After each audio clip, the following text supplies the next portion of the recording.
세상이 멈춰서 아무런 예고도 하나 없이 꿈은 기다림을 몰라서.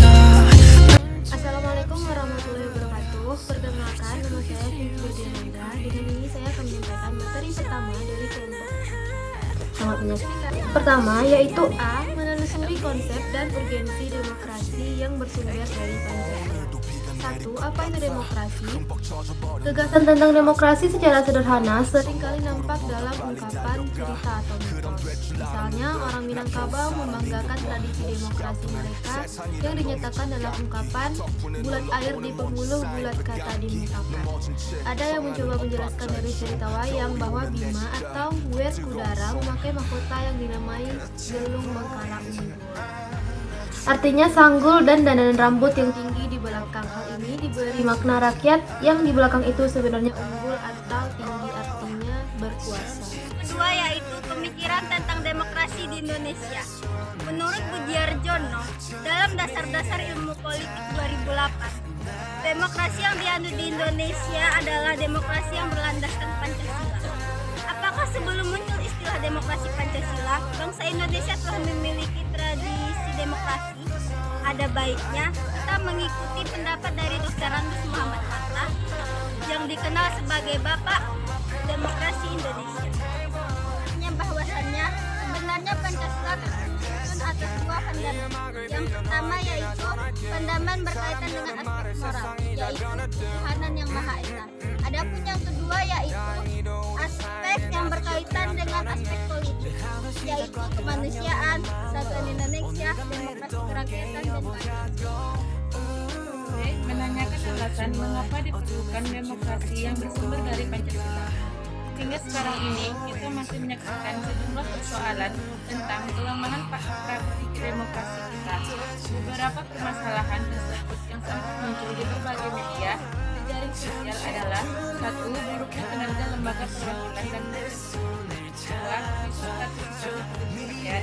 3. Munculnya penguasa di dalam demokrasi, dan yang keempat, demokrasi saat ini membuang kedaulatan rakyat. Terjadinya krisis partisipasi politik rakyat disebabkan karena tidak adanya peluang untuk berpartisipasi atau karena terbatasnya kemampuan untuk berpartisipasi dalam politik. Secara lebih spesifik, penyebab rendahnya partisipasi politik tersebut ada 3. Yang pertama, pendidikan yang rendah menyebabkan rakyat kurang aktif dalam melaksanakan partisipasi politik. Yang kedua, tingkat ekonomi rakyat yang rendah. Dan yang ketiga, partisipasi politik rakyat kurang mendapat tempat oleh pemerintah. Munculnya penguasa di dalam demokrasi ditandai oleh menjamurnya dinasti politik yang menguasai segala segi kehidupan masyarakat, pemerintah, lembaga perwakilan, bisnis, peradilan, dan sebagainya oleh satu keluarga atau koloni. C. Mengenali sumber historis, sosiologis, dan politik tentang demokrasi yang bersumber dari Pancasila. Sebagaimana telah dikemukakan Muhammad Hatta, demokrasi Indonesia yang bersifat kolektivitas itu sudah berakar dalam pergaulan hidupnya. Sebab itu ia tidak dapat dilanjutkan untuk selama-lamanya. Adapun yang pertama yaitu tradisi kolektivisme dan permusyawaratan desa. Kedua, ajaran Islam yang menuntut kebenaran dan keadilan ilahi dalam masyarakat serta persaudaraan antar manusia sebagai makhluk Tuhan. Ketiga, paham sosialis Barat yang menarik perhatian para pemimpin penggerak kebangsaan karena dasar-dasar kemanusiaan. Sumber nilai yang berasal dari demokrasi desa. Demokrasi yang difungsikan sebagai pemerintah dari rakyat oleh rakyat untuk rakyat merupakan fenomena baru bagi Indonesia ketika merdeka. Kerajaan para Indonesia adalah kerajaan feodal yang dikuasai oleh raja-raja antokrat.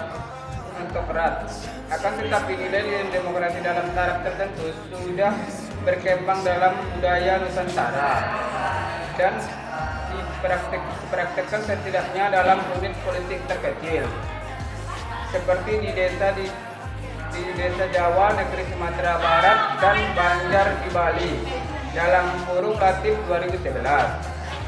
Kelima, anasir demokrasi asli itu rapat mufakat gotong royong, hak mengadakan protes bersama dan hak menyingkir dari daerah kekuasaan raja, dipuja dalam lingkungan pergerakan nasional rakyat sebagai pokok yang kuat bagi demokrasi sosial yang akan dijadikan dasar pemerintah Indonesia merdeka di masa datang dalam kurung Latif 2011. Sumber nilai yang berasal dari Islam. Nilai demokratis yang berasal dari Islam bersumber dari akar teologisnya. Inti dari keyakinan Islam adalah pengakuan pada ketuhanan yang Maha Esa. Dalam keyakinan Tuhan bersifat nisbi atau baharu. Konsekuensinya, semua selain Tuhan bersifat nisbi belaka. Ya, sumber nilai yang berasal dari Barat. Masyarakat Barat atau Eropa mempunyai akar demokrasi yang penting. Pusat pertumbuhan demokrasi terpenting di Yunani adalah kota Athena, yang sering dirujuk sebagai contoh pelaksanaan demokrasi partisipatif dalam kota-kota sekitar abad ke-5 sebelum Masehi. Selanjutnya, muncul praktik pemerintahan sejenis di Romawi, tepatnya di kota Roma atau Italia, yakni sistem pemerintahan republik. Model pemerintahan demokratis model Athena dan Roma ini kemudian menyebar di kota-kota ini sekitarnya. Bangun argumen tentang dinamika dan tentang demokrasi yang bersumber dari Pancasila. Jika Anda ditanya di manakah kita dapat melihat postur demokrasi kita secara normatif, tentu saja jawabannya adalah dalam konstitusi kita. Sepanjang sejarah Indonesia pernah mengalami dinamika ketenaga kerjaan seiring dengan berubahnya konstitusi yang dimulai sejak berlakunya UUD 1945. Konstitusi RIS 1945, UUD Majelis Permusyawaratan Rakyat Amandemen UUD 19 dilakukan pula terhadap ketentuan tentang Lembaga Permusyawaratan Rakyat, yakni MPR. Sebelum dilakukan perubahan, MPR merupakan lembaga tertinggi negara 1950. Kembali ke UUD 1945 dan akhirnya kita telah berhasil mengamandemen UUD 1945 sebanyak 4 kali. Ihwal postur demokrasi kita dewasa ini dapat kita amati dari fungsi dan peran lembaga permusyawaratan dan perwakilan rakyat menurut UUD NRI tahun 1945, yakni Majelis Permusyawaratan Rakyat atau MPR, Dewan Perwakilan Rakyat atau DPR, dan Dewan Perwakilan Daerah atau DPD. Yang kedua, Dewan Perwakilan Rakyat atau yang disingkat sebagai DPR. DPR merupakan lembaga perwakilan rakyat yang dipilih melalui pemilihan umum. Fungsi utama DPR adalah mewakili dan menyuarakan aspirasi serta kepentingan rakyat tingkat nasional. Menurut amatan Undang-Undang Dasar 1945, Pasal 20A ayat 1 menyebutkan bahwa DPR memiliki fungsi legislatif, fungsi anggaran, dan fungsi pengawasan.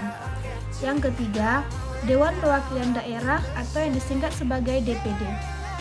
Ketentuan mengenai DPD merupakan hal baru dalam Undang-Undang Dasar 1945. Ketentuan ini diatur dalam bab tersendiri dan terdiri dari 2 pasal, yaitu Pasal 22C dengan 4 ayat dan Pasal 22D dengan 4 ayat. Dan yang keempat, Majelis Permusyawaratan Rakyat atau yang disingkat sebagai MPR. MPR merupakan lembaga permusyawaratan rakyat yang kedudukannya sebagai lembaga negara. Tugas MPR adalah untuk memasyarakatkan Pancasila dan Undang-Undang Dasar 1945. MPR sebagai pengawal kedaulatan rakyat yang memiliki makna bahwa MPR adalah lembaga pelaksanaan kedaulatan rakyat yang memiliki kewenangan tertinggi untuk mengubah dan menetapkan Undang-Undang Dasar 1945. Mendeskripsikan esensi dan urgensi demokrasi Pancasila. Kehidupan demokratis yang bagaimana yang kita kembangkan.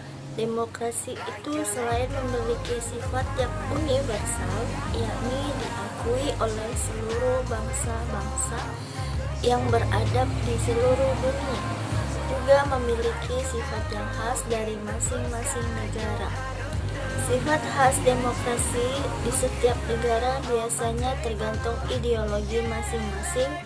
Demokrasi kita pun selain memiliki sifat yang universal, juga memiliki sifat khas sesuai dengan budaya bangsa Indonesia.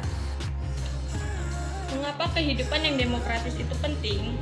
Pada hakikatnya, sebuah negara dapat disebut sebagai negara yang demokratis apabila di dalam pemerintahan tersebut rakyat memiliki persamaan di depan hukum, memiliki kesempatan untuk berpartisipasi dalam pembuatan keputusan, dan memperoleh pendapatan yang layak karena terjadi distribusi pendapatan yang adil, serta memiliki kebebasan yang bertanggung jawab. Dalam sebuah negara yang demokratis terdapat 4 kebebasan yang sangat penting, yaitu kebebasan beragama, kebebasan pers, kebebasan mengeluarkan pendapat, dan kebebasan berkumpul. 4 kebebasan ini merupakan hak asasi manusia yang harus dijamin keberadaannya oleh negara. Akan tetapi dalam pelaksanaannya mesti bertanggung jawab. Artinya, kebebasan yang dimiliki oleh setiap warga negara tidak boleh bertentangan dengan norma-norma yang berlaku.